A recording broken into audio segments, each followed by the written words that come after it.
ಅಧ್ಯಕ್ಷರೇ, ತಾವು ಅಂತೂ ಇಂತೂ ನಮ್ಗೆ ಅವಕಾಶ ಕೊಡಕ್ಕೆ ಒಂದು ಪ್ರಯತ್ನವನ್ನ ಮಾಡಿದ್ದೀರಾ. ಕೊಟ್ಟಿವಿ, ಈಗ ಮತ್ತೆ ಪ್ರಯತ್ನಕ್ಕೆ ಕೊಟ್ಟಿಲ್ಲ, ಅರ್ಧ ಕೊಟ್ಟಿದ್ದೀರಾ, ಅರ್ಧ ಸತ್ಯ ಕೊಟ್ಟಿದ್ದೀರಾ, ಅರ್ಧ ಕೊಟ್ಟಿದ್ದೀರಾ ಅಷ್ಟೇ, ಪೂರ್ತಿ ಕೊಟ್ಟಿಲ್ಲ ನಮಗೆ. ಅದೇ ಸ್ವಾತಂತ್ರ್ಯ ಅಂತಾರಲ್ಲ, ಅರ್ಧ ಸ್ವಾತಂತ್ರ್ಯ ನಮ್ಗೆ ಇವಾಗ ಕೊಟ್ಟಿರೋದು, ಪೂರ್ತಿ ಸ್ವಾತಂತ್ರ್ಯ ಕೊಟ್ಟಿಲ್ಲ. ಇದರಲ್ಲಿ ಕ್ಲಿಯರ್ ಆಗಿದೆ, ನೀವು ಮಾಹಿತಿ ಪಡೆಯುವ ಉದ್ದೇಶಕ್ಕಾಗಿ ಪ್ರಶ್ನೆಯನ್ನು ಕೇಳಲು ಸದಸ್ಯರಿಗೆ ಅನುಮತಿ ನೀಡಬಹುದು ಅಂತ. ಒಬ್ಬ ಸದಸ್ಯರು ಅಂತ ಇಲ್ಲಿಲ್ಲ, ಒಬ್ಬ ಸದಸ್ಯರು ಅಂತ ಇಲ್ಲ, ತಾವೊಬ್ಬರು ಅಂತ ಹೇಳಿದ್ರೆ ನಿಮ್ಮ ಹೊಟ್ಟೆಗೆದಾರ ಅಲ್ಲ, ಒಬ್ಬರೋ ಇಬ್ಬರೋ ಕೇಳಲಿ ಅಷ್ಟೇ, ಏನ್ ಜಾಸ್ತಿ ಎಲ್ಲರೂ ಕೇಳಬೇಕು ಅಂತ ಏನಿಲ್ಲ, ಒಂದಿಬ್ಬರು ಕೇಳಿ. ಅದ್ರ ಬಗ್ಗೆ ನೀವು ಅದನ್ನ ಮಾತಾಡಕ್ ಕೇಳ್ತೀರಿ, ನಿಮ್ಮ ಉಪನಾಯಕರು ಹೇಳ್ತಾರೆ. ಇಲ್ಲ ಇಲ್ಲ, ನಾನು ಹೇಳಿದ್ದು ಯಾವುದೋ ರಿಪೀಟ್ ಮಾಡಬೇಡಿ, ನಾನು ಹೇಳಿದ್ದು ಯಾರೋ ರಿಪೀಟ್ ಮಾಡಬೇಡಿ. ಅಧ್ಯಕ್ಷರೇ, ಇಲ್ಲಿ ನನ್ನ ಪ್ರಶ್ನೆ, ಮೈಸೂರು ಆಸ್ಪತ್ರೆಯಲ್ಲಿ ದಾಖಲಾಗಿದ್ದಂತ 4ನೇ ವ್ಯಕ್ತಿ, 3 ಜನಕ್ಕೆ ಗುಂಡಾರಿಸಿದ್ದಾರೆ, 4ನೇವರೆಗೂ ಗುಂಡೊಡೆದಿದ್ದಾರೆ.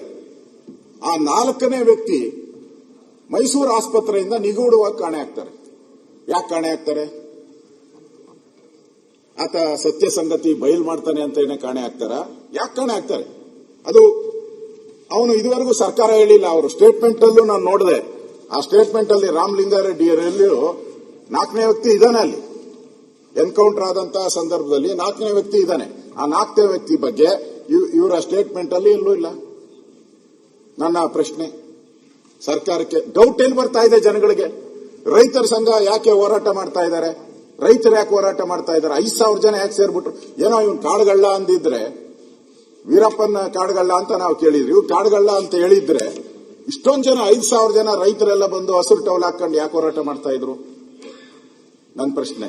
ಆಮೇಲೆ ಅವರ ರಾಮಲಿಂಗಾರೆಡ್ಡಿ ಅವರು ಸ್ಟೇಟ್ಮೆಂಟ್ ಅಲ್ಲಿ ಬರೆದಿದ್ದಾರೆ, ಪರಿಶೀಲಿಸಲಾಗಿ ಅಂತೋನಿ ಸ್ವಾಮಿ ಬಿನ್ ಪೆರಿಯ ನಾಯಗನ್ ಇವರು ಅರಣ್ಯ ಅಪರಾಧ ಪ್ರಕರಣದಲ್ಲಿ ಭಾಗಿಯಾಗಿರೋ ಬಗ್ಗೆ ಯಾವುದೇ ಮಾಹಿತಿ ಕಂಡು ಬರುವುದಿಲ್ಲ ಅಂತಾರೆ ಅವ್ರ ಸ್ಟೇಟ್ಮೆಂಟ್ ಅಲ್ಲಿ.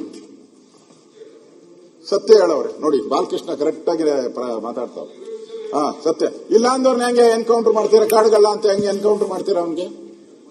ಇಲ್ಲ ಅಂದ್ಮೇಲೆ ಅವನು ಅಬಿಚೂಲ್ ಏನನ್ನೋದು ಸುರೇಶ್ ಕುಮಾರ್ ಅಫೆಂಡರ್, ಅಬಿಚುವಲ್ ಅಫೆಂಡರ್ ಇದಾರಲ್ಲ, ಈಗ ಯಾರೋ 1 ಕೊಲೆ ಮಾಡಿರ್ತಾನೆ, 2 ಮಾಡಿರ್ತಾನೆ, ಈ ತರ ಆಗಿದ್ರೆ ಅವನ ರೆಗ್ಯುಲರ್ ರೌಡಿ ಏನೋ ತರ ಇರ್ತತೆ. ರೆಗ್ಯುಲರ್ ರೌಡಿ ಲಿಸ್ಟ್ ಅಲ್ಲಿ ಇರ್ಬೇಕು ಅವನು. ಇವನೇನು ಇಲ್ಲ, ರೌಡಿ ಲಿಸ್ಟ್ ಅಲ್ಲೇ ಇಲ್ಲ ಇವನು. ಹೆಂಗೆ ಮಾಡಿದ್ರಿ ಅವನಿಗೆ? ಮತ್ತೆ ಗುಂಡು, ಅಧ್ಯಕ್ಷರೇ, ನನಗಿಂತ ತಾವು ಬಹಳ ಸ್ಪರ್ಧೆ ಮಾಡಿದೀರಾ, ನೀವೆಲ್ಲ ಜನಗಳ ಮಧ್ಯೆ ಇದ್ದವರು. ಒಂದು ಅರ್ಥ ಮಾಡ್ಕೊಳ್ಳಿ, ಕಾಡಲ್ಲಿ ಫೈರಿಂಗ್ ಆಗ್ಬೇಕಾದ್ರೆ, ಕಾಡು ಗೊತ್ತಲ್ಲ, 1000 ಕಿಲೋಮೀಟರ್ ಇರ್ತದೆ, ಫೈರಿಂಗ್ ಆಗ್ಬೇಕಾದ್ರೆ ಎಷ್ಟು ರೇಂಜಲ್ಲಿ ಆಗ್ಬೇಕು? ಪರಮೇಶ್ವರ್ ಉತ್ತರ ಕೊಡ್ತಾರೆ, ಆಮೇಲೆ ಕೇಳಿ ಅವರು. ಪರಮೇಶ್ವರ್ ಸತ್ಯ ಹೇಳ್ತಾರೆ ಅಂತ ನಾನು ತಿಳ್ಕೊಂಡು, ಎಷ್ಟು ಇದಾಗಬೇಕು? ಒಂದು ಅರ್ಧ ಕಿಲೋಮೀಟರ್ ದೂರ ರೇಂಜ್ ಏನಿರ್ತದೆ ಅದರದ್ದು, ಇವ್ರದ್ದು ರೇಂಜ್ ಏನಿದೆ, ಆ ಗನ್ನಿನ ರೇಂಜ್ ಏನಿದೆ? ಅರ್ಧ ಕಿಲೋಮೀಟರ್ ರೇಂಜ್ ಅಲ್ಲಿ ಹೊಡೆದಿದ್ದಾರ, 1/4 ಕಿಲೋಮೀಟರ್ ರೇಂಜ್ ಅಲ್ಲಿ ಹೊಡೆದಿದ್ದಾರ? ಸ್ಪಾಟ್ ಅಲ್ಲಿ ಅಂದ್ರೆ ಹತ್ತಿರದಿಂದ ಹೊಡೆದಿರೋದ್ರ ಬಗ್ಗೆ ಡಾಕ್ಟರ್ ಹೇಳಿದ್ದಾರೆ. ಪಾಯಿಂಟ್ ಬಹಳ ನಿಯರೆಸ್ಟ್ ಅಲ್ಲಿ ಹೊಡೆದಿರೋದು. ನಿಯರೆಸ್ಟ್ ಅಲ್ಲಿ ಹೊಡಬೇಕಾದ್ರೆ ಅದು ಹೆಂಗೆ ಫೈರಿಂಗ್ ಅಂತ ಆಗುತ್ತೆ? ಹೇಳಿ, ನೀವು ಉತ್ತರ ಕೊಡಿ. ನಾನೇನು ಇದಕ್ಕೆ ನಾನು ಕೇಳ್ತಾ ಇರೋದು ನನ್ನ ಸ್ಯಾಟಿಸ್ಫ್ಯಾಕ್ಷನ್ಗಲ್ಲ ನಾನು ಉತ್ತರ ಕೇಳ್ತಾ ಇರೋದು.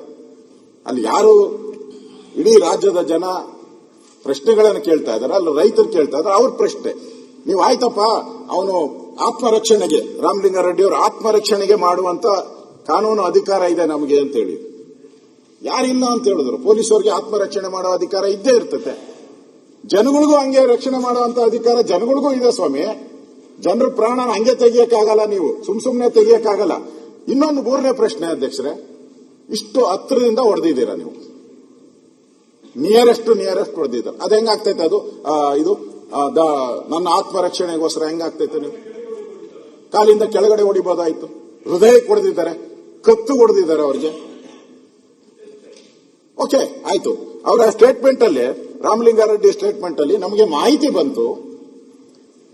ಬಂತಂತೆ, ಇವರಿಗೆ ಅಲ್ಲಿ ಕಳ್ಳರಿದ್ದಾರೆ ಅಂತ ಮಾಹಿತಿ ಬಂತು, ನಾವು ಹೋಗಿ ರೈಡ್ ಮಾಡ್ತಿರತ್ತೆ. ಕಳ್ಳರಿದ್ದಾರೆ ಅಂತ ಮಾಹಿತಿ ಬಂದ ಮೇಲೆ 4 ಜನ ಹೆಂಗ್ ಹೋದ್ರಿ ನೀವು? ಎಷ್ಟು ಜನ ಸ್ಟಾಫ್ ಇದ್ದಾರೆ ಆ ರೇಂಜ್ ಅಲ್ಲಿ ನಿಮಗೆ?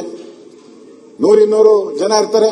ನಾನು ಹೋಗಿದ್ದೀನಿ ಕಾಡಲ್ಲಿ, ಕೋಚಿಂಗ್ ಕ್ಯಾಂಪ್ಸ್ ಇರ್ತೈತೆ. ಅಲ್ಲೇ ನೀವು ಡಿ ಫಾರೆಸ್ಟ್ ಒಳಗಡೆ ಸುಮಾರು ಒಂದು 400-500 ರೆಗ್ಯುಲರ್ ಆಗಿ ಇದ್ದೇ ಇರ್ತಾರೆ ಅಲ್ಲಿ. ನಾನು ಹೋಗಿದ್ದೀನಿ, ಆ ಸ್ಪಾಟ್ಗೆ ಹೋಗಿ ಬಂದಿದ್ದೀನಿ. ನಾನು ಕೂಡ ರೆಗ್ಯುಲರ್ ಆಗಿರ್ತಾರೆ. ಅಲ್ಲಿ 4-5 ಜನ ಇರ್ತಾರೆ, ಓದೋರು ಬೇರೆ 4 ಜನ. ಇಷ್ಟು ಜನ ನಿಮಗೆ ಸ್ಟಾಫ್ ಇದ್ಕೊಂಡು, 100 ಜನ ಸ್ಟಾಫ್ ಇದ್ಕೊಂಡು ಅವ್ರನ್ನ ಸುತ್ತುವರೆದು ಯಾಕೆ ಹಿಡಿಯಕ್ಕಾಗಿಲ್ಲ? ಆಯ್ತು, ಹೊಡೆದ್ರಿ, ಏನು ಒಳ್ಳೆ ಇದು ಏನೋ ಸೀರಿಯಸ್ ಆಗಿ ಒಬ್ಬರಾದ್ಮೇಲೆ ಒಬ್ರು 3 ಜನ ಹೊಡೆದಾಕ್ಬಿಟ್ರಿ. 4 ಜನ ಹೊಡೆಯುವಂತ ಅವಶ್ಯಕ, 3 ಜನ ಸಾಯಿಸುವಂತ ಅವಶ್ಯಕತೆ ಏನಿತ್ತು ಇದರಲ್ಲಿ? ಒಬ್ಬ ಸತ್ತಿದ್ರೆ ಉಳಿದವರೆಲ್ಲ ಓಡೋರು.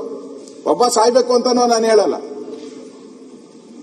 3 ಜನ ಓಡೋರು. 3 ಜನರ ಮೇಲೂ ನೀವು ಗುಂಡಾರಿಸಿದಿರಲ್ಲ, ಯಾಕೆ 3 ಜನದ ಗುಂಡಾರಿಸ್ತೀರಿ ನೀವು? ಇದು ನಾಳೆ ಇದು ಘಟನೆ ನಾನು ಯಾಕೆ ಪ್ರಸ್ತಾವ ಮಾಡ್ತಾ ಇದ್ದೀನಿ ಅಂದ್ರೆ, ನಾಳೆ ನಮ್ಮದಲ್ಲಿ ಇದೊಂದೇ ಕಬಿನಿ ಒಂದೇ ಕಾಡಲ್ಲ, ಕರ್ನಾಟಕದಲ್ಲಿ ಬೇಕಾದಷ್ಟು ಕಾಡುಗಳಿದೆ. ಹಳ್ಳಿ ಜನ ಕಾಡುಗಳಲ್ಲಿ ಒಂದು ಅರ್ಧ ಕಿಲೋಮೀಟರ್ 1 ಕಿಲೋಮೀಟರ್ ರೇಂಜ್ಗೆ ಹೋಗ್ತಾರೆ, ಸೌದೆ ತರಕೋ ಏನ್ಗೋ ಹೋಗೇ ಹೋಗ್ತಾರೆ. ನೀವು ಬೇಡ ಅಂದ್ರೆ ಹೋಗೇ ಹೋಗ್ತಾರೆ ಅವರು, ದನ ಕರು ಮೇಯಿಸೋದಕ್ಕೆ ಎಲ್ಲ ಹೋಗೇ ಹೋಗ್ತಾರೆ ಅವರು. ಇದೊಂದು ಇನ್ಸಿಡೆಂಟ್ ನೀವು ಕರೆಕ್ಟ್ ಆಗಿ ಏನಾನ ನೀವು ಕ್ರಮ ಆಗಿಲ್ಲ ಅಂದ್ರೆ ನಾಳೆ ಕಾಡೊಳಕ್ಕೆ ಯಾವನು ಹೋಗಂಗೆ ಇಲ್ಲ. ಹಂಗಾರೆ ಬದುಕೆ ಅಲ್ಲಿ ಕಟ್ಕೊಂಡಿರ್ತಾರೆ. ನೀವು ಬಹಳಷ್ಟು ಜನ ಕಾಡಿನಲ್ಲಿ ವಾಸ ಮಾಡೋರು ಬದುಕನ್ನೇ ಅಲ್ಲಿ ಕಟ್ಕೊಂಡಿರ್ತಾರೆ. ನಾನು ಹೋಗಿದ್ದೀನಿ, ಅಲ್ಲಿ ಗ್ರಾಮ ವಾಸ್ತವ್ಯ ಮಾಡಿ ಬಂದಿದ್ದೀನಿ. ಅದೇ ಕಾಡಲ್ಲಿ ನಾನು ಕೂಡ ಗ್ರಾಮ ವಾಸ್ತವ್ಯ ಮಾಡಿದ್ದೀನಿ.